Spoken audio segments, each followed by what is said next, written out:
All right, welcome everyone. Again, this is another one of our continuing interview series with local businesses and how the pandemic affected them. Today, we're going to have Dr. Andrea Everson, the CEO and Medical Director for Robinson's Rescue, and she's going to talk about how the pandemic affected their day-to-day operations. And they also have the unique perspective that they were one of the first major big events here in Shreveport that was forced to cancel because of the pandemic. So I thought she could give us some interesting insight into that and what the effect that has and challenges that pose for doing their major fundraising event.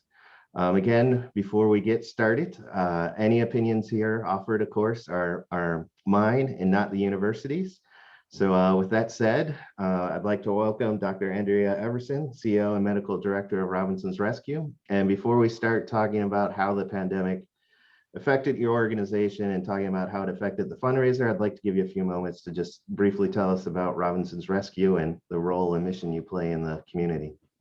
Sure. Thank you for having us today.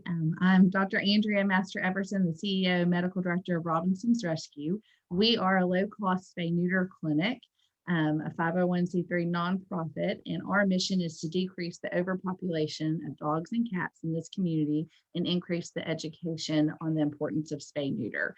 We work with, on a regular basis, 15 local rescues. We offer low-cost spay neuter services, and we also have grant programming to have the service for free. We service a typical day is 35 to 40 animals. In 12 years, we've done over 72,000 surgeries, and we've been able to decrease the amount of animals entering our local shelters. So we operate with a one vet system and are trying to expand, but the pandemic was very traumatic to go through as the CEO and as a nonprofit in this community. And the ability to have to stop offering these services for 8 weeks was really crucial for the animals. It affected our day-to-day operations. And March is actually the start of kitten season. So that means when cats are coming in and usually they are either in heat or about to get pregnant. And so we prevent that. And having to close for 8 weeks allowed us to be unable to help those animals in need. And there were a lot of unwanted litters and a lot of stray cats. So that was the main fear. As March approached, we really didn't, it was very sudden, but there was an extreme need for PPE. And because we're an elected veterinary surgery and not an emergency veterinary situation, we had to close, and we actually had to, we chose to donate any PPE we had to local hospitals. It was very difficult to pivot at that time. Really, we with doing 40 animals a day, that's 40 gloves that we go through, and that's everyone has surgical masks and everything. So we had a extreme shortage of that, and also just doing what's right for the community and the staff and our team here. So it caused us to really look at things in different eyes. We had a chance to really get connected to the animal community, even more so on a national level. We were doing webinars, and I have a team of 8, and unfortunate but fortunate for the timing, there was some employees that were already either out on maternity or had taken a leave and some spots vacant. So we had a smaller team, but we really stayed busy trying to expand our capability of cross training and staying connected and learning about this new virus and how it would affect pets too. And so it was very different. We would do Zoom conference calls to start our day off, and kind of split up different webinars that we thought were useful for Robinson's Rescue and different cross trainings, and then meet again at the end of the day via Zoom and see, kind of share what we learned. So that it was it was an intense time, but it's also, I think, what kept myself sane, who's used to being busy and used to, what we do here on a regular basis is a very physical, very fast-paced type situation, and that's also fits my personality. And so it's very challenging on a personal level to be at home. And I think that being able to at least have this internet access of learning and team building really gave us some sanity during those weeks.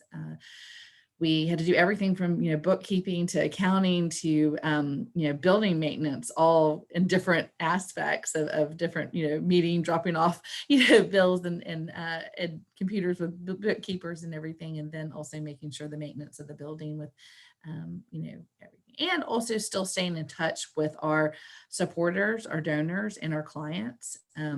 We were making, phone calls of rescheduling appointments from home. We had to transition to more of an online booking system, and of course, online payment. So before the pandemic, we really were a heavy cash pay business, and a lot of our grants require a lot of paperwork. So it was a lot of client interaction before the actual surgery took place. And so we had to transition that all over to online and figure out Google Text and how to affordably do that. And it really was a good learning curve. I feel like we've learned a lot from it, and we continue to do it as we've changed in different stages in the past year. And it really has made we have a no-show rate, like as most clinics like us do, and it's really been able to help decrease that because of this pre-work that it goes into the online forms beforehand. We feel that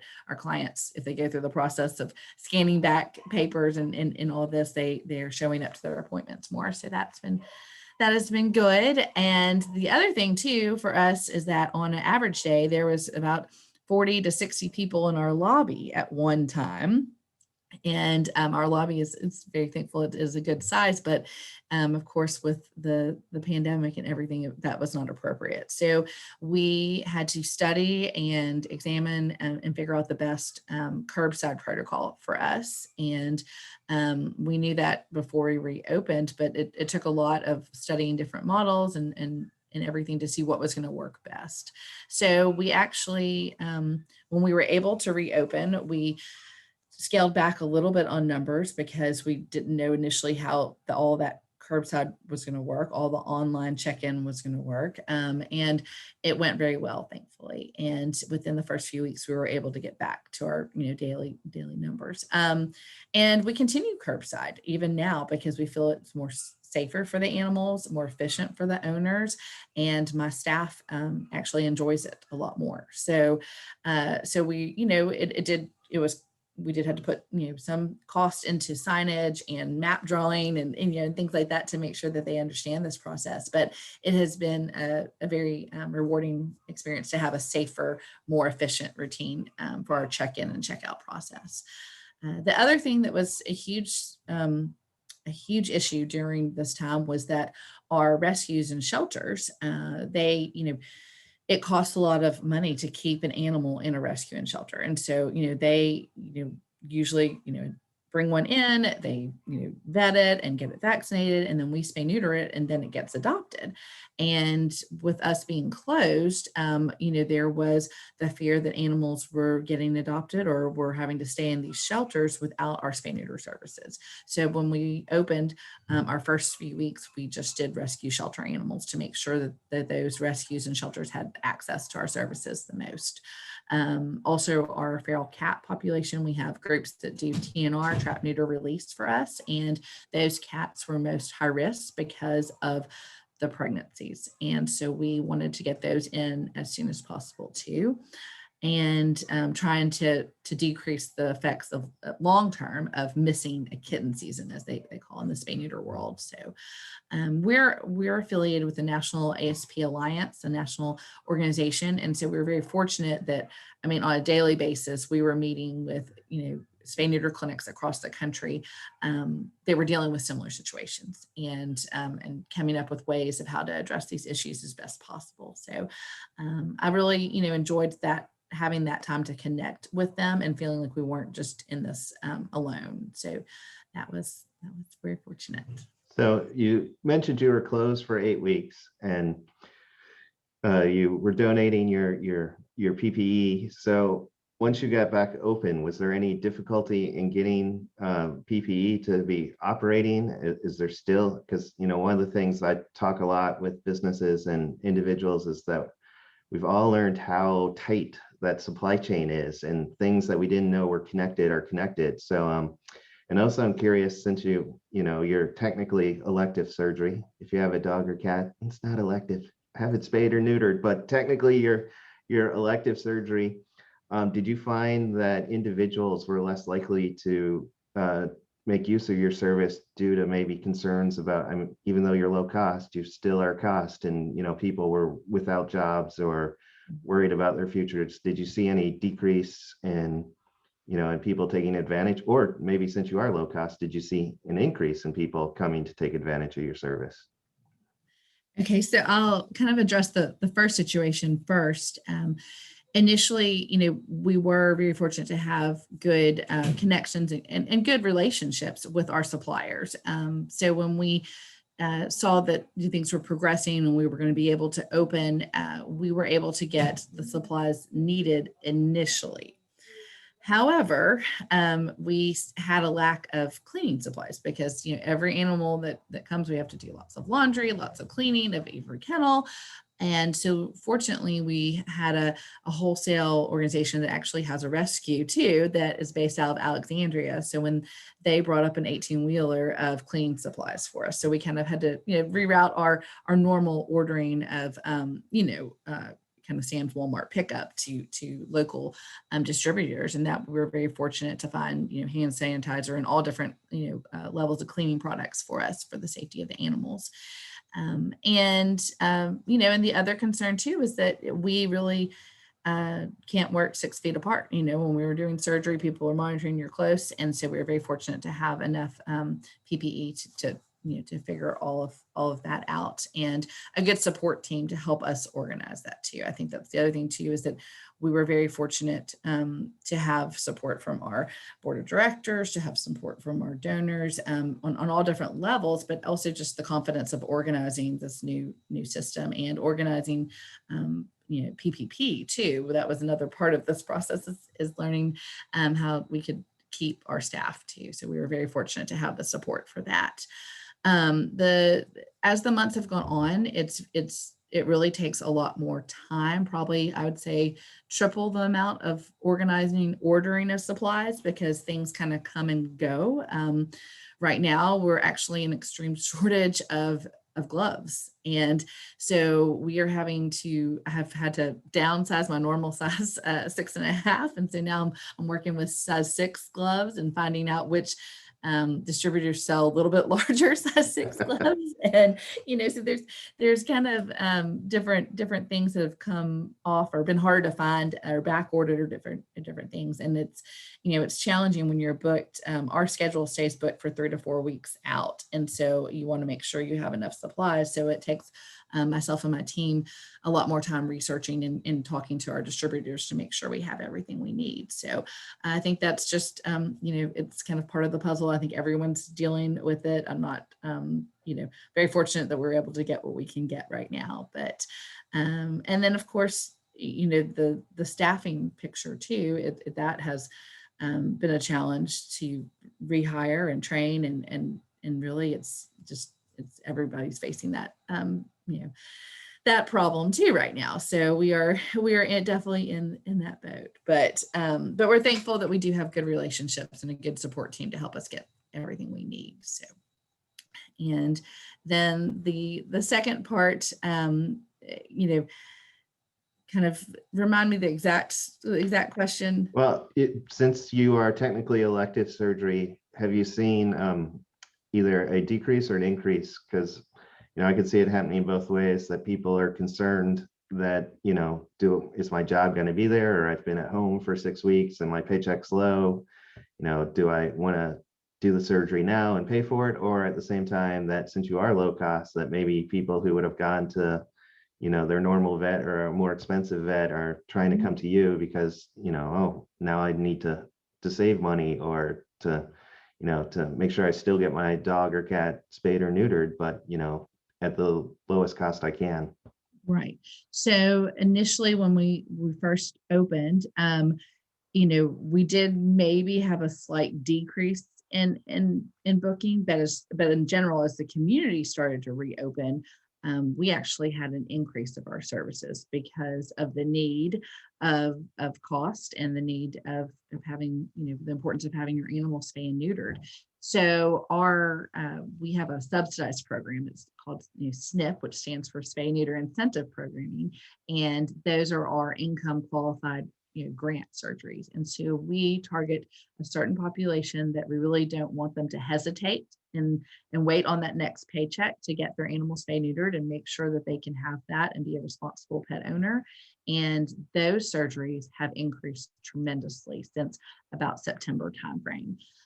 We have, are making sure that we're able to have enough grants and, and support for those surgeries because of the need. And the other interesting thing about Robinson's Rescue is that during the pandemic, right as we were closing, we received several grants. We were kind of, as a business, trying to expand because of the need of our services.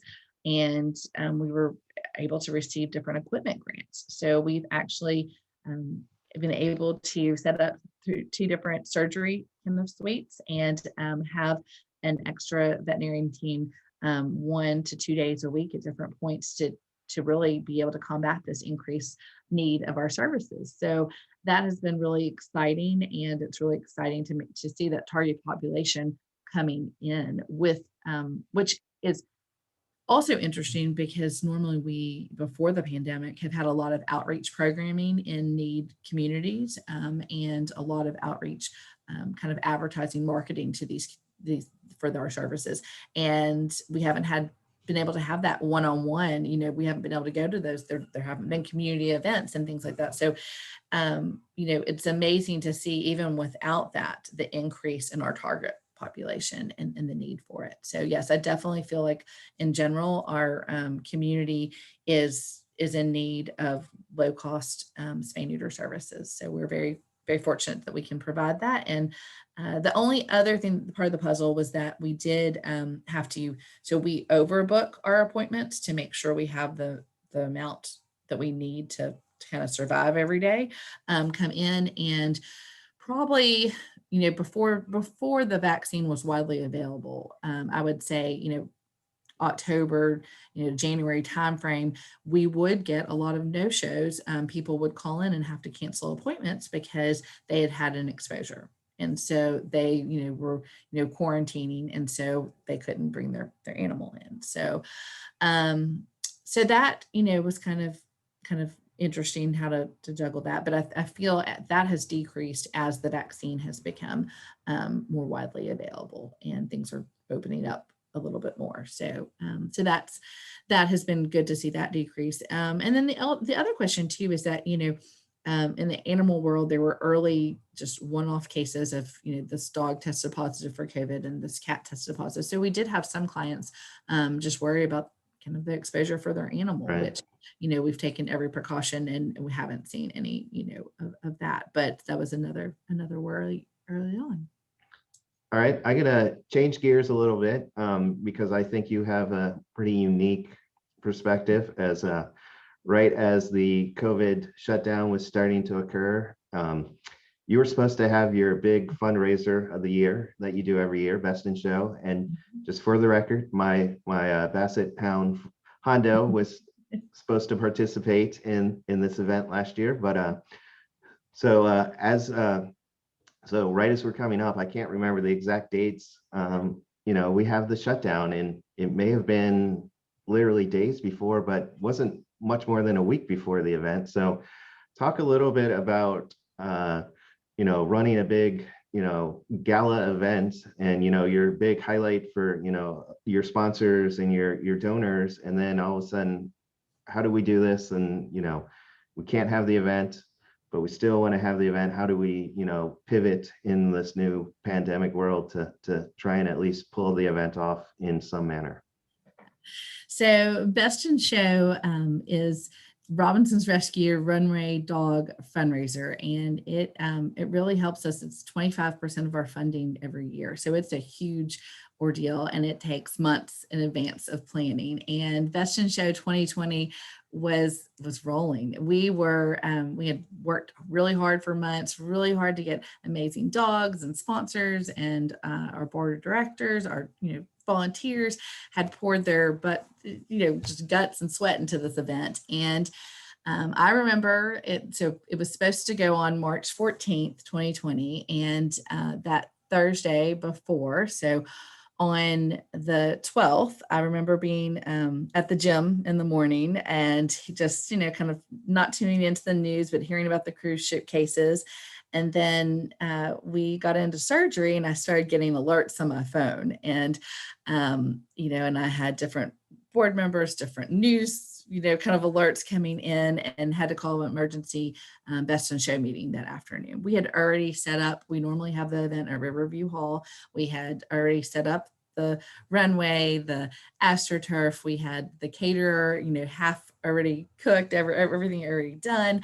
And this was, Thursday at 3:00. And what do? And we're hearing, tales of schools being closed. We're hearing, and what's the best thing for our supporters and donors and how to keep them safe and make sure we're doing the right thing for the organization and, for this community. So we made the executive decision to postpone Best in Show. And so we had to take down the whole show and kind of go into this kind of unknown. And that was very challenging, and to rely that to your sponsors and, to relay it to everyone involved, all your dog owners who had, as dog owners are involved. They're ordering, outfits for their dogs. They're getting, stickers, and they're just, they're excited. And it was really just this challenging call because we didn't know what was the best. But in hindsight, it definitely was the best call Right.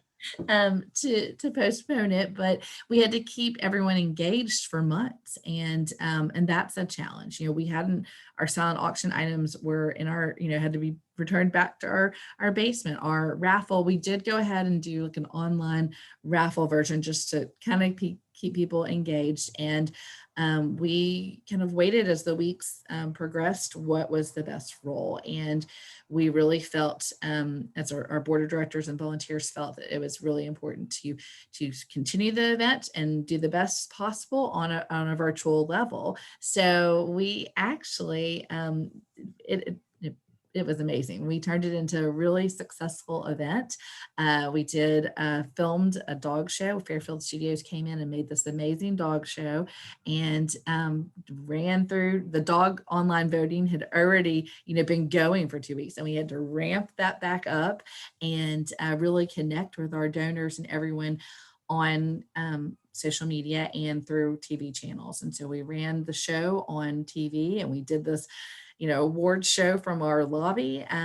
But we were very, very, very thankful for the community and our supporters and everyone involved in Best in Show 2020, because it was one of our most successful years. And I really feel like that was just from the passion that everyone has for our mission and sticking with it through those months and really getting engaged again, months later. So we ended up having it in August of 2020. And that was really exciting that we were able to pull it off. And then Dogtoberfest, which is normally another large fundraiser of ours, we were, in different stages of reopening, and our brewery that we normally have it at was still closed, but we were able to have it at Maryland's Place. And that was really our first in-person kind of fundraiser. And that was exciting to see the amount of people who did come out to an outdoor event and, and tried to social distance and everything as much as possible. So that was exciting. And as we, planned for, like I said, Best in Show is really necessary for our yearly funding. And so we had to come up with a plan for 2021. And you have to start months out. You can't just oh, okay, we're going to do Best in Show a few weeks. And so we had, meetings and Zoom meetings and all these different ideas and what was the best location and places. This had always been an indoor event for the safety of the animals and also the comfort of our clients and donors and, everybody involved. And so we really, had to come up with some early calls and make a game plan. And we decided to do this hybrid version this year, and it is going really well so far. We're planning, we're kind of in the middle. We actually did filming yesterday, and we are coming up. The show will be on TV on June 5th. And we're doing our silent auction online, our raffle online, which starts May 26th, the silent auction and dog voting. And then June 12th, we're going to have a smaller event, a sponsor awards party for the dogs. And the dogs will be there and we'll be able to announce it. But it's going to be outdoor at the lot on June 12th and probably be half the people in attendance than our normal Best in Show. But we're excited that we're able to do something in person and to really relay this hybrid version. And it's kind of the best of both worlds. We had a really good feedback from our filming video on TV. A lot of people, a lot of our donors who, sometimes always can't make it to the event, or if people are out of town, they can still see it. And the owners that had the dogs in it really enjoyed having, it on film too, and on social media. So we're excited about this year's event. So, everyone says out of crisis comes opportunity. It sounds like maybe so. Do you think that the video portion, that even so, hopefully 2022 everything's back to normal? Do you think you're going to keep the video portion and have the dogs filmed, and while hopefully having the normal event, also be able to run it on TV to maybe increase, Right. have on TV and live event so that you can increase maybe donations or just the knowledge of who you are, the awareness of Robinson? Right. I personally, I have so much fun doing the filming before and seeing it, all together in a film too, and seeing it, on stage at the event, that I would love to be able to include both. It'll probably be more of a resource-based, and of course, financial decision to Right. see what we do next. But we really want to do, what really gives us the best feedback with our donors and everyone enjoys the most. And so, we're very thankful for the support of this community and to be able to continue to provide these services. It is, very needed for the animals and to provide a better life for them in the future. So we're thankful for the support of events like Best in Show that allow us to provide these services for this community. Right. So also with the Best in Show, it's always in March, being canceled and pushed back to August. How much of a emphasis was, all right, we don't know where we're going to be vaccine wise or pandemic wise, but we need to have the event again in March, because there's certain events that happen in Shreveport and you just associate with the months. So was it important to you guys to, okay, Best in Show is March and we need to have it in March, instead of, oh, maybe we should wait and see, how things are going and have it in June or have it in September? It was really important to us to kind of wait to see how things were going and to be able to, I in my personal sense, I feel like, Shreveport and Louisiana has done very good at being able to get the vaccine out to everyone. And I'm really thankful that our donors and supporters were able to give us a couple of months and to be able to do it in June. I would love to go back to seeing it in March, because as you say, in this community, there's certain events that happen at certain times. And we have run in, June is summer, and that's challenging for the animals. It's a little bit challenging for our, supporters and donors who might, travel a little bit more in summer. So I would personally like to see it go back to March, but this year it was needed to give it a couple of months, because, I can really see the difference in involvement and the difference of people wanting to get out to do something more, especially in an outdoor event now versus if we had rolled this out in March. All right, well, that's pretty much all the questions I had for you. Is there anything else that, you think I missed and that you want to discuss, or if you want to take a few minutes to tell everyone, in detail about Best in Show 2021 and, when they can see the videos or how they can partake in the raffle or the silent auction, take a few minutes. Yeah. Well, thank you so much for having us. And I really, this has been really interesting for me to recap such a different, kind of year. And we really appreciate this community and our supporters and our donors and our clients for their continued trust in their animals with us, and just really seeing this mission be successful in this community. So very thankful for that. I think in the clinic side of things, I think we'll see a continuation of curbside check-in and check out and online appointments, and that's exciting to see us expand in those areas and be able to help more animals and more efficiently and safely. So that's exciting. And we're very just thankful to be able to do Best in Show 2021. And it is going to be a great group of dogs and a great event. I want to make sure everyone knows that May 26th is when everything will be launched online. The silent auction has some amazing items. Our raffles, we have 2 raffles, they're very strong. And also just the dogs are great. We have 13 dogs this year, and they're so funny. Some people had different costumes and all different sizes, and it was really wonderful to be able to meet them yesterday. So I'm excited for that, for everyone to be able to see them June 5th, and they'll be popping up at different sponsors and locations and different social media avenues too. But June 5th will be the actual show on KTBS at 10:30. And then June 12th is the award show sponsor party. And it's going to be like an Oscar party for dogs. So we're really excited, and John Curry's catering it. And we're very fortunate to be able to get together and really just appreciate our sponsors and their continued trust in our mission. So thanks so much for having us. We really appreciate it, Doug. All right. Well, thanks for joining me. And if you're watching this, get your dog and cat spayed or neutered. And again, thanks for your time this morning. Thank you. Have a great day. You too.